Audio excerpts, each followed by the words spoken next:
Ga i ddechrau drwy croesawu chi yma i'r noson arbennig yma, lle byddwn ni'n sôn dipyn bach ynglyn â rai o gynlluniau y Theatr Genedlaethol yn ystod hanner cyntaf o leia 2015 o fis Chwefror tan fis Awst. Dyma i chi ddarn o y fenyw ddaeth o'r môr. Ie, fydd hynny o helpu fi, fel artist, chi'n deall. A bydd e'n rhywbeth hawdd iddi hi wneud gan nad oes galwedigaeth dy hi. A mae'n un garedig ohoni, chwarae teg. A chi'n meddwl y byddwch chi'n gallu gwneud cerfluniau'n well os ych chi'n gwybod bod Blet fan hyn yn feddwl amdano chi? Ie, dwi'n meddwl ni. Byddai gwybod yn dawel bach bod na ferch ifanc hyfryd yn breuddwyd amdana i. Wel, dwi'n meddwl byddwn ni'n sobor o... o'n i ddim beth i alw. Cyffroes?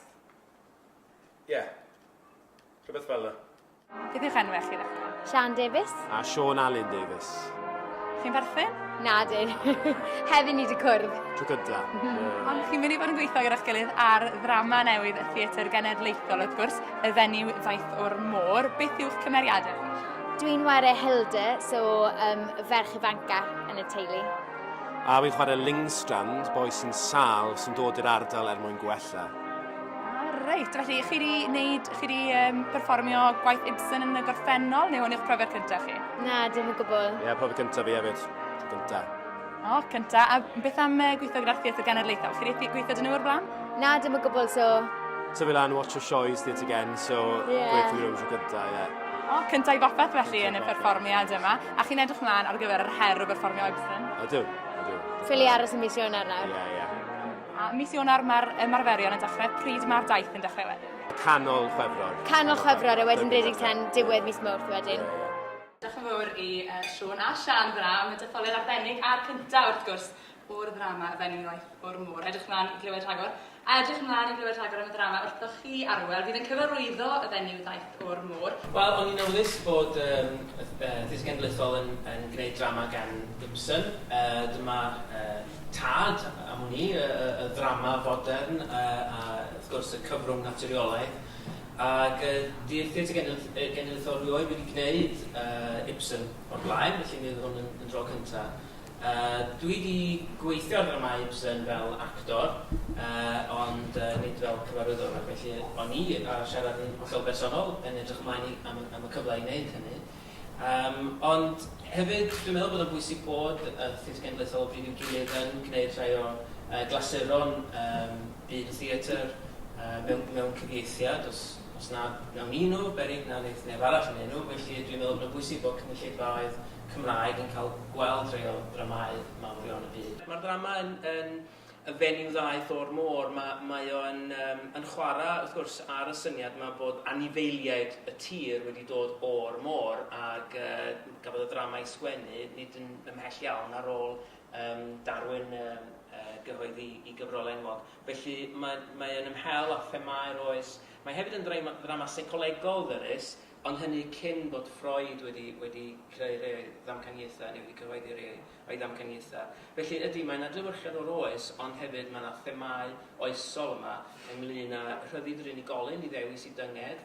A hefyd mae stori garu arbennig o dda, wrth bod y ferch yng nghanol y stori, Elida, mae hi mewn priodas sydd ddim mewn lle da iawn. Mae hi yn diodda isel yr ysbryd, yn dilyn colli plentyn, ac yn cwestiynu i phriodas efo'i gŵr sy'n ei charu hi'n angerddol. Mi oedd hi wedi dyweddio efo rhywun flynyddoedd lawer yn ôl, a beth sydd yn digwydd yn y ddrama wrth gwrs ydy, ond mi ddiflannodd hwnnw, heb ddweud dim, mi ddiflannodd.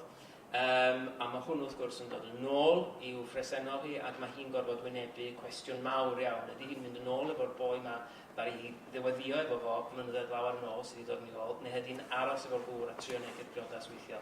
Felly mae hwnna'n siŵr fod yn thema oesol iawn ac yn gyfoes hefyd yn yr oes yma lle mae'n hawdd iawn dod o hyd i hen gariadon drwy Facebook. Beth arall ydych chi'n edrych ymlaen at fe yn 2015, arlwy y Theatr Genedlaethol sy'n hwnt i y fenyw ddaeth o'r môr felly? Wel, ar ôl i ni orffan teithio Beniddaeth y Môr, da ni'n mynd ymlaen wedyn i ddrama Newydd Sbon. Clasur, wrth gwrs, ym mhen blynyddoedd i ddod, dwi'n siŵr, gan Sian Summers dro hyn. Aled Pedrick dwi, wy'n cyfarwyddo pan oedd y byd yn fach. Bydd yn dechrau ymarferion mis Ebrill, bydd yn nesa ac yn mynd ar daith dechrau Neuadd y Gwyn mis Mai. A'r tro cyntaf, wrth gwrs, i ti gyfarwyddo ar ran y Theatr Genedlaethol. Barod am yr her? Barod, yn wedig yr wythnos yma, ni wedi bod yn wrthi yn gwneud bach o gweithdi ar y testyn ys yr wythnos hyn. Yn bent wy'n newydd ddod o hwnna, o Gaerdydd i fan hyn. Felly'n ti'n barod iawn erbyn nawr ydw. A Sian Summers wedi sgwennu'r sgript wrth gwrs. Siwr brofiad yw wedi bod i weithio gyda Sian? Wel, wedi nabod Sian ys blynydde. Oedd Sian yn is-gyfarwyddwr ar Theatr Ieuenctid Genedlaethol Cymru pan o'n i'n 15. Felly ni wedi nabod yn gilydd am ryw 2 blynedd ar 10 erbyn nawr. A mae hi wedi bod yn rhan o lot o prosiectau wedi gwneud fel actor. A wedi bod yn berson hynod o bwysig i fi. A felly mae'n neis nawr bod ni'n dod nôl ac fel bod ni'n cydweithio gyda'n gilydd am y tro cynta. A crynho pan oedd y byd yn fach. Ni beth gallith pobl sy'n mynychu'r theatr i weld y drama yma i ddysgu? Wel, yn wahanol iawn i lot o prosiectau eraill sydd bod yn clwm ar streic y glowyr. Mae hon yn ymdrin â etifeddiaeth y streic. Felly ni'n ymdrin â criw o fois ifenc yn ei harddegau sydd ddim yn gweithio dan ddiar, ond mae tadau nhw yn ac yn ynglwm â'r streic. Ac yna yn gweld sut mae'r digwyddiadau hanesyddol yna yn effeithio eu bywydau nhw hyd at y cyfoes. Lyfli, diolch yn fawr iawn ti a pob hwyl i ti. Catrin dwi, Catrin Rogers, fi yw swyddog o wasg National Theatre Wales. A beth sy'n dod â chi fan hyn? Fi'n clywed bod partneriaeth gyffroes ar y gweill rhwng chi ar Theatr Gen, oes? Oes, ni wrth yn boddau yn cyhoeddi o'r diwedd bod ni'n gwneud sioe enw 150 gyda Theatr Genedlaethol Cymru a Casbedrec. A mae Chris, wrth gwrs, sy'n dipyn o gymeriad, fel chi wedi gweld. Mae Mark wedi gweithio sawl gwaith gyda ni, National Theatre Wales. Mae wedi gweithio gyda ni lan yn y gogledd yn Bermo. A hefyd wedi gweithio gyda ni yn Lacharn ar sioe yn ymwneud â Dylan Thomas. Ac wrth gwrs mae Theatr Genedlaethol Cymru wedi gweithio gyda fe ar Tir Sir Gar. Felly mae fe'n ffrind i'r ddau gwmni, a mae'r ddau gwmni'n ffrind i'w gilydd. Felly mae'n hen brif mewn ffordd bod ni wedi gweithio gyda'n gilydd, a dyma'r sioe perffaith i wneud felly. Lyfli, diolch yn fawr i chi, Catrin. Felly, Melangell, beth sy'n dod ati fan hyn heno? Wel, gas i wahoddiad achos bod fi'n mynd i fod yn chwarae rhan Nancy yn y cynhyrchiad fydd yn yr Eisteddfod Genedlaethol haf flwyddyn nesaf. Cynhyrchiad cyffroes iawn, Angharad Price yn creu drama ar gyfer y Theatr Genedlaethol. Wyt ti'n gwybod unrhyw beth o hanes Nancy ar hyn o bryd, neu yw'n gyfrinach mawr i ti? Dwi wedi bod yn darllen dipyn o'i chyfrolau hi. Dwi wedi bod yn darllen cwpwrdd Nancy, newydd orffen hwnnw, a sbio ar ryw lyniau ohoni a falle. Felly dod i bod yn dechrau yr gwaith ymchwil, a mae'n weld fel cymeriad mor ddiddorol a just go iawn yn drit i berfformiwr gael cymaint o gyfoeth o bethau i fod yn ymchwilio mewn iddo fo. Beth yw'ch enw chi a beth sy'n dod â chi yma heno?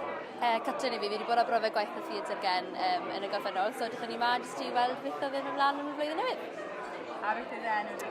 Fy enw fi yw Emma Jane, a fi jyst i ddod gyda Catrin heno, cadw i cwmni, dod i weld beth oedd yn mynd ymlaen, really.